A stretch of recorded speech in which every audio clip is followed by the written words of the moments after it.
හරිම සුළුයි.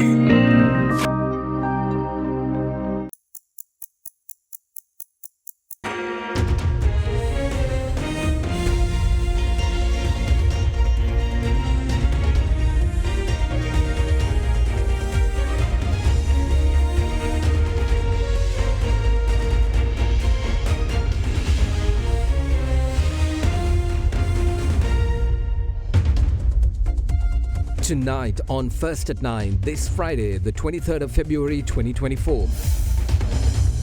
Constructive criticism. US Deputy Secretary of State for Management and Resources praises Sri Lanka for overcoming economic challenges, however, urges authorities to amend the Online Safety Act. Behind enemy lines, more Sri Lankans held hostage by Burmese terrorists. Sri Lanka's foreign ministry says all avenues to repatriate the detained are being explored. ඔබේ විශ්වාසය දෙනු සෙන්සුරයින් දැන් ළඟමැති ෆාමසින් ලබාගත හැක. This is Derana First at 9 with Indivari Amuata and Mahish Johnny.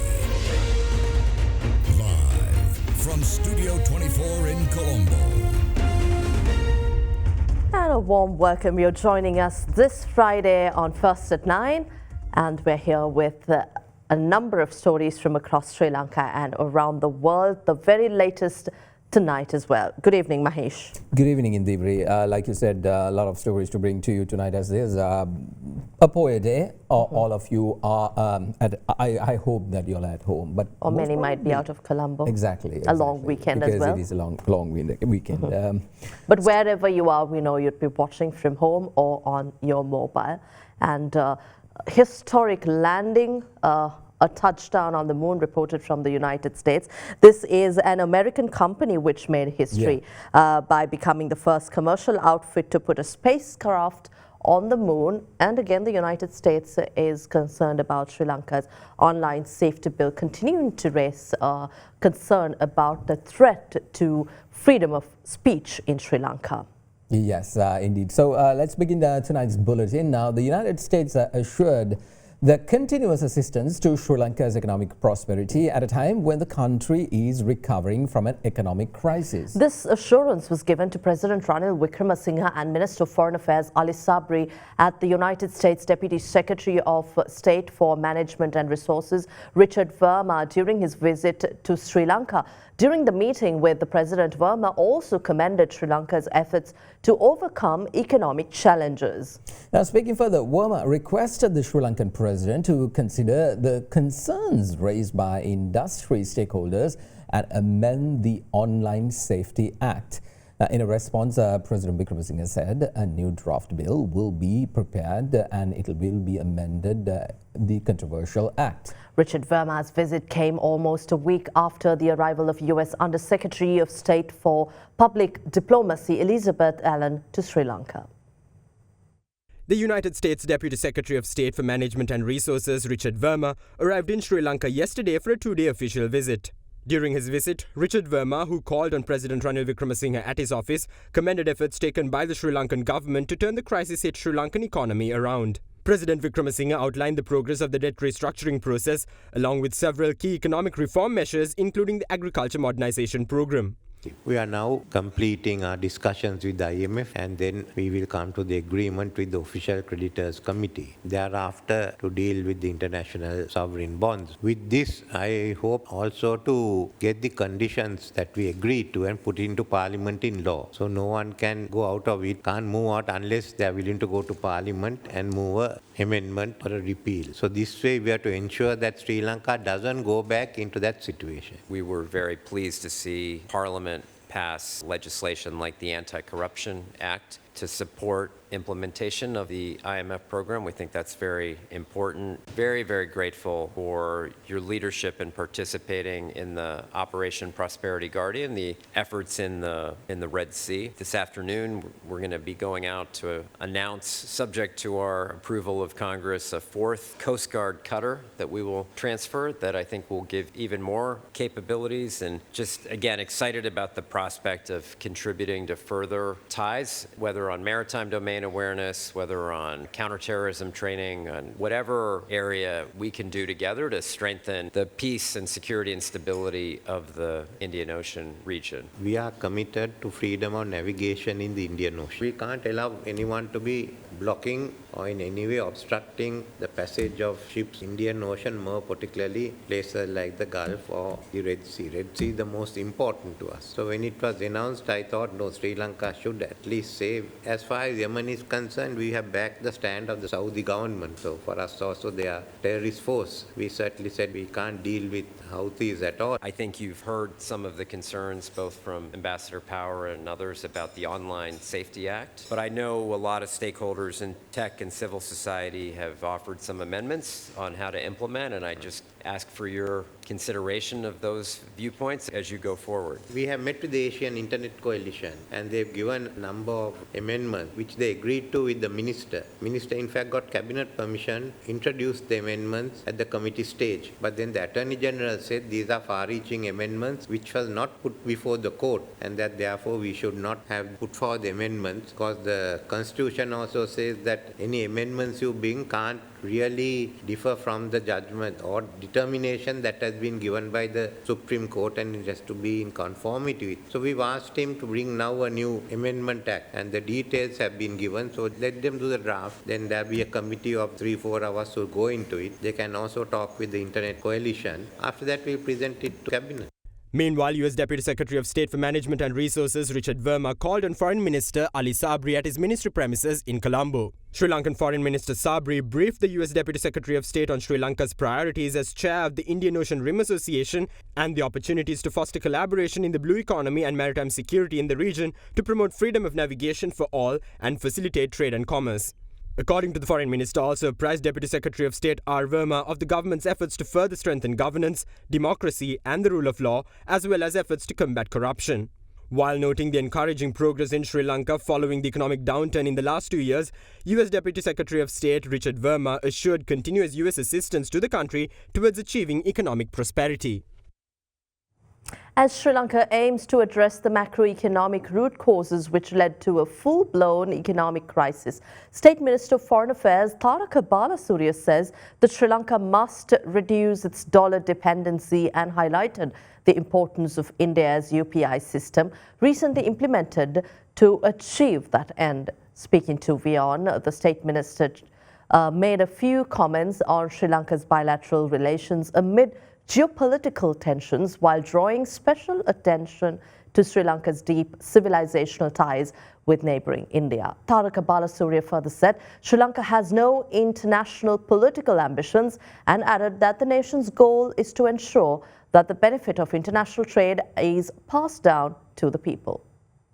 How do you see India-Sri Lanka relationship, especially in the light of financial connectivity? We saw recently the launch of UPI in your country. The UPI is beneficial for both countries. If you look at the events of Sri Lanka and what took place 1.5 years ago, it mainly started out as a foreign exchange crisis, mainly lack of dollars. So we have to ensure that the dollar dependency is reduced. Now, for example, the biggest tourist market is from India. And if we can collect the tourist remittance from India and we import about $5.5 billion worth of goods from India and use the Indian rupees to pay in Indian rupees for the Indian imports, then we will reduce our dollar dependency. And it becomes very flexible and it becomes very easy for the Indians to travel to Sri Lanka and then pay in Indian rupees. There is the China factor as well when it comes to relationship, India-Sri Lanka relationship, Sri Lanka-China relationship. How do you see, is it an act of balancing or is India your natural ally? When you say it's our natural ally, I think that has an implication saying another country is our enemy or something. No, it's not like that.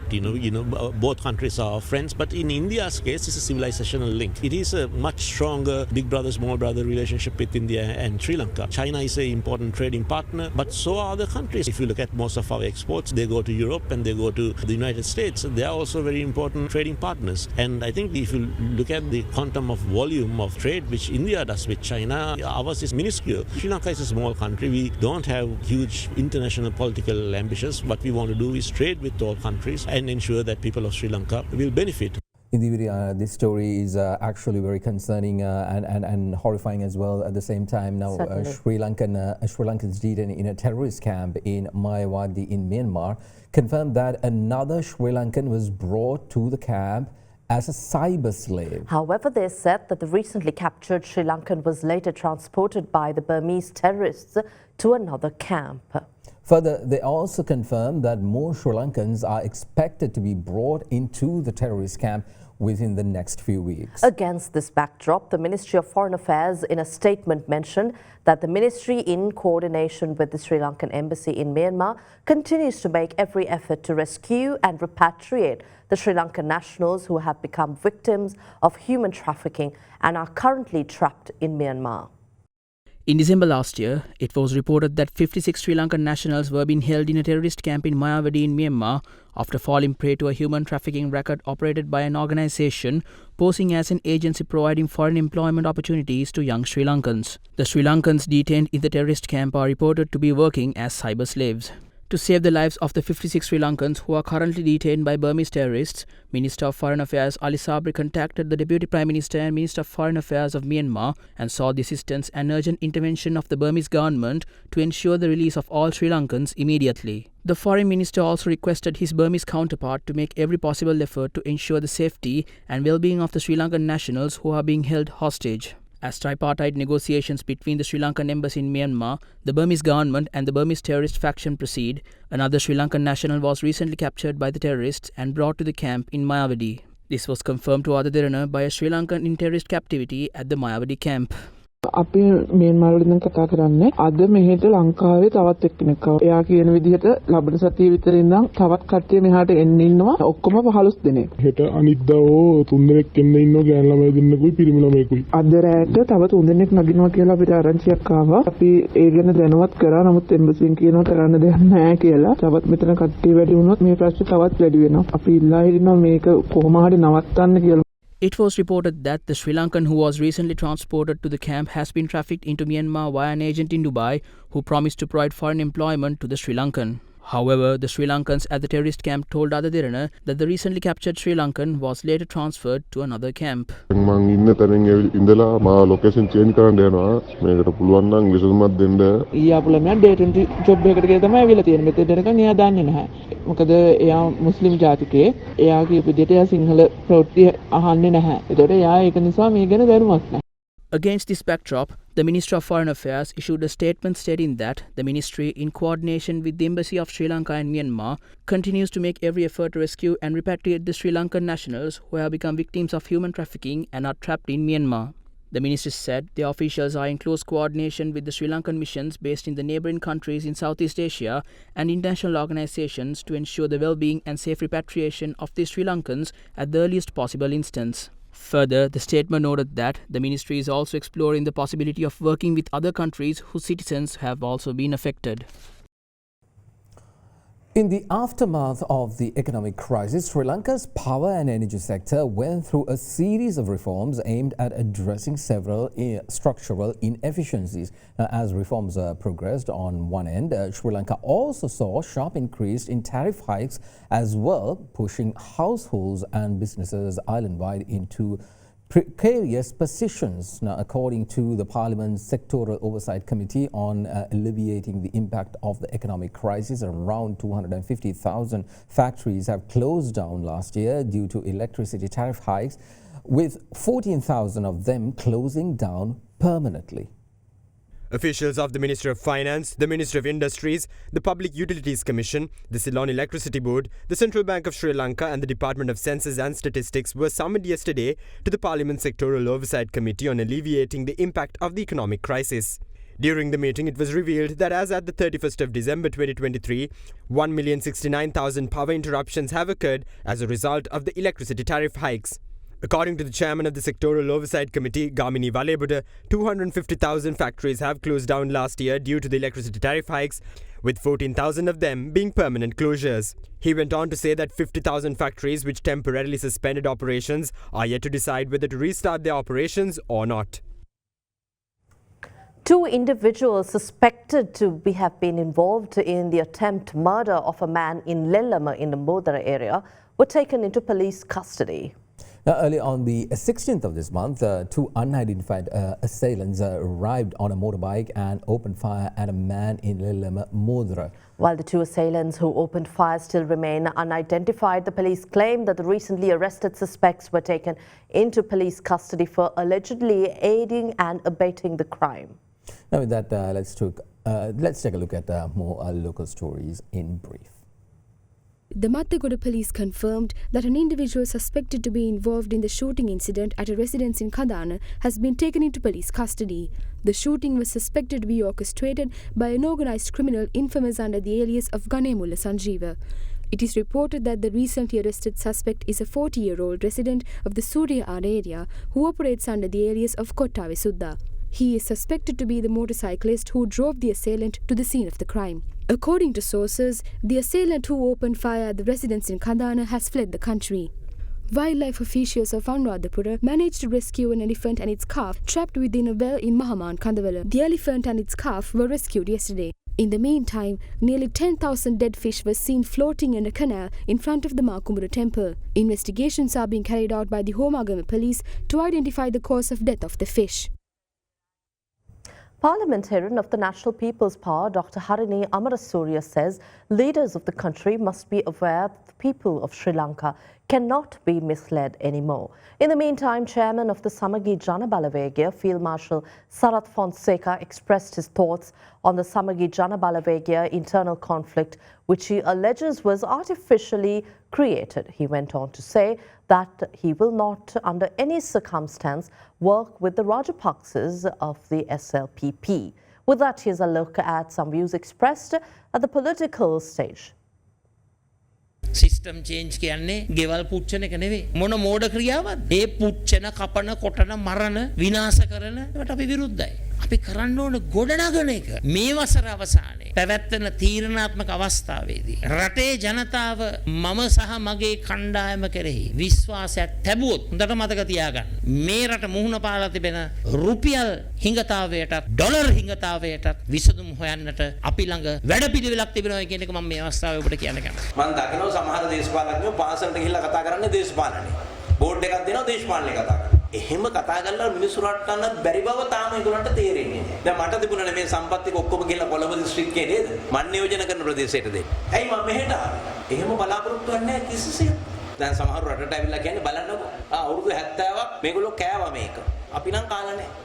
රැවටෙන යුගය අවසන් වෙලා තියෙන්නේ. රවට්ටන්න පුළුවන් ජනතාවක් නෙවෙයි තව දුරටත් ඉන්නේ. ඒක මේ පාලකයෝ මතක තියාගන්න ඕනේ. ඒ නිසා මේ අපි දකින්නේ යුගයක අවසාන මාස කිහිපය. තව මාස 6-7ක්. සරත් පොන්සේක මහතුමා සමගි ජන බලවේගයේ සභාපතිවරයා හැටියට එතුමා පත් කරේ සජිත් ප්‍රේමදාස මහතුමා. ඒතොර සජිත් ප්‍රේමදාස මහතුමාට රැහිවත් එතුමා දැන් පෙනේ පුප්පන්න පටන් අරන් තියෙනවා. මගේ ගැටලුව නිර්මාණය වුණේ පක්ෂය ඇතුළෙන්මයි. නිර්මාණය කරා ඒක. ඒතොර එහෙම කර මැතිවරණ වලට ශක්තිමත්ව සමගියෙන් යන්න අමාරුයි. දේශපාලනය කරනකොට අනිවාර්යයෙන්ම වහල්ලු වගේ ඉඳගෙන කෙනෙක් දෙන්නෙක් ගන්න තීරණ වලට අහුම්කම් දීලා නැගිටින්න කියන නැගිටින්න වාඩි වෙන්න කියනකොට වාඩි වෙන්න. එහෙම දේශපාලනය කරන්න බෑ. ප්‍රජාතන්ත්‍රවාදයේ තියෙන්න ඕනේ වචනේ පරිසමාප්තියෙන්. ඒක හන්දා ජනතාවගේ බලාපොරොත්තු ඉෂ්ට කරන්න පුළුවන් ආකාරයේ තීරණයක් ගන්න මම කවදාවත් පසුබට වෙන්නේ නැහැ මගේ දේශපාලන ජීවිතයේ දිගටම පොට්ටුවේ රාජපක්ෂවරු එක්ක නම් මම කවදාවත් දේශපාලනය කරන්නේ නැහැ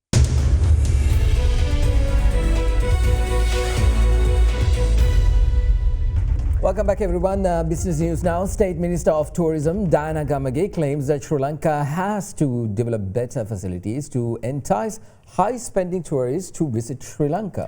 Now, addressing a media briefing organised by the President's office, Derana English referred to tourists from the Middle East as high spenders and highlighted the need to attract more tourists from the Middle Eastern region to Sri Lanka. Now, the State Minister's comments comes off the back of a meeting with officials of the tourism industry chaired by President Ranil Wickremesinghe last August, where the President urged officials to accelerate efforts to attract 5 million tourists annually to Sri Lanka, out of which 2.5 million have to be high spenders.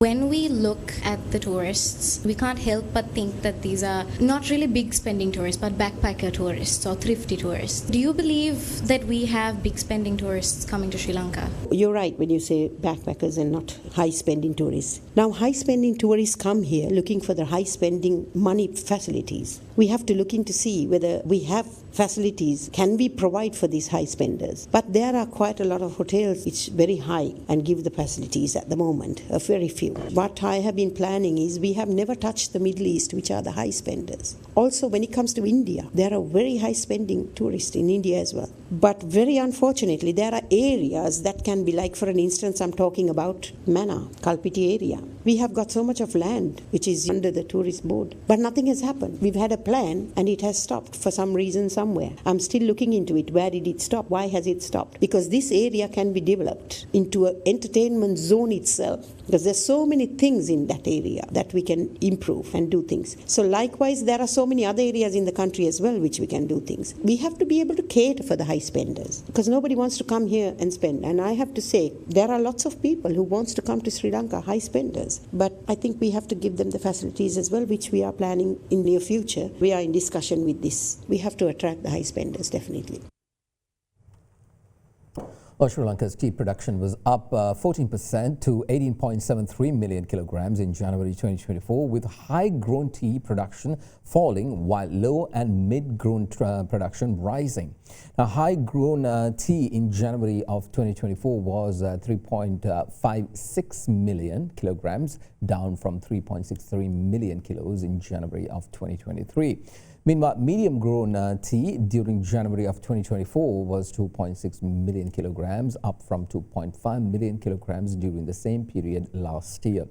Low-grown tea production was at 12.56 million kilograms, up from 12.32 million kilograms in 2023. Exports included, re-exports were up by 6.88% to 18.76 million kilograms. Exports earnings were reported at $102 million, up from $99.5 million last year. The average FOB price was $5.45 a kilogram, down from $5.67 last year. Tea in bulk was 8.5 million kilograms, valued at 12.79 billion rupees.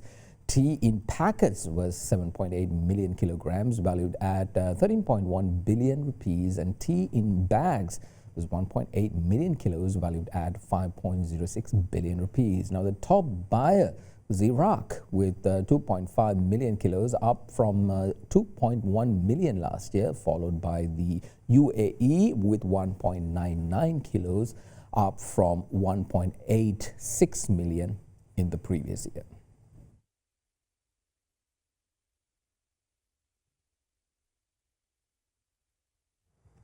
The land valuation indicator for the Colombo district indicated a slowdown on a year-on-year basis, recording a growth rate of just 7.1% during the second half of 2023. According to the Central Bank of Sri Lanka, this slowdown was observed in all sub-indicators of the land valuation indicator. Particularly, the presidential land value indicator recorded an annual increase of 8.8%.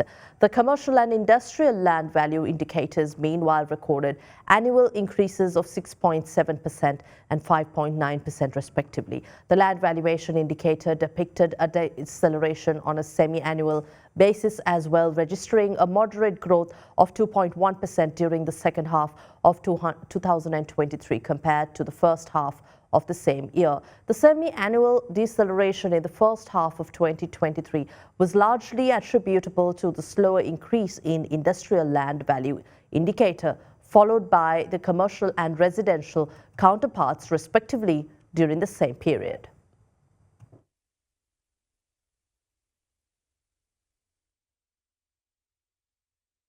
Well, oil prices were down today and on track to end a two-week winning streak after the U.S. Central Bank indicated that interest rates cut could be delayed by at least 2 more months.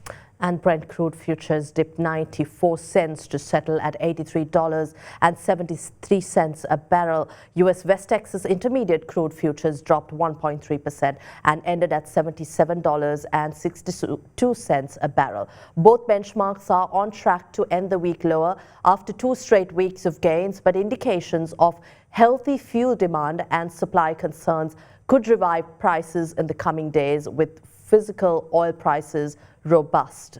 Now, Federal Governor Christopher Waller yesterday said that U.S. Federal Reserve's policymakers should delay interest rate cuts by at least another couple of months to see if a recent uptick in inflation signals stalling progress towards price stability, or is it just a bump on the road? Now, higher interest rates for longer could slow economic growth, which could curb oil demands in the world's largest oil consumer. But some analysts say the demand has remained largely healthy, including in the U.S.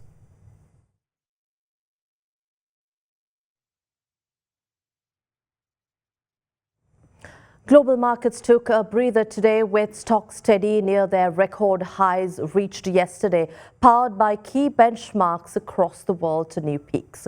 U.S. stock index futures were flat as the opening bell on Wall Street loomed with little in the way of major data to steer investors. A global AI-led rally in technology stocks was seen, propelling the S&P 500, the Dow Jones Industrial, Europe's Stock 600 and Japan's Nikkei to record highs. The MSCI All-Country Stock Index was slightly firmer today, just below its lifetime high yesterday. The stocks index gained 0.3% to hit a new high for the second day running.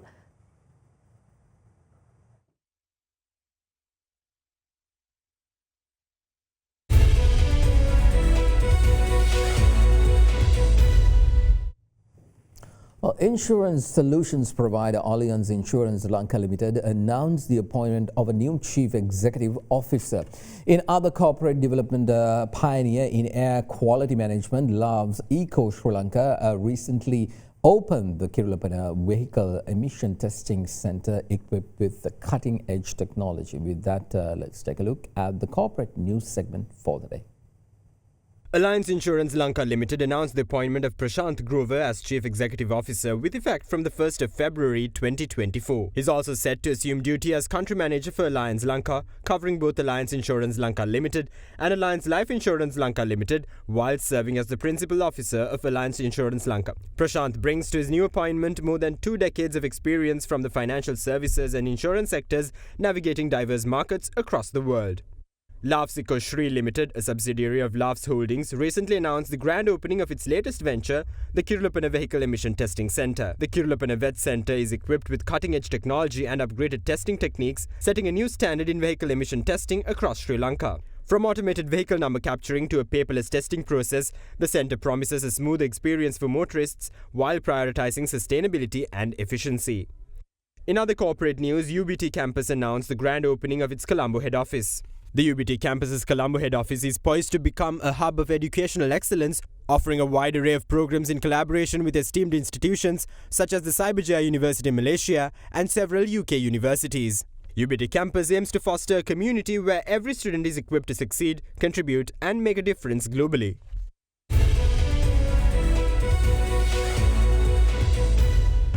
Now, scientists have discovered a previously undocumented species of giant anaconda in the Amazon, which they say can grow up to 7.5 meters, weighing close to 500 kilograms. Absolutely a big anaconda. Certainly. With that, we end tonight's bulletin, and we are off for the next 2 days, and we'll see you back again here on Monday. But first at 9, we'll return tomorrow at the same time at 9 p.m. Be sure to join Aditha Edrisinghe tomorrow for your very latest from across Sri Lanka and around the world, and we will return back on Monday with the very latest for the week. Good night.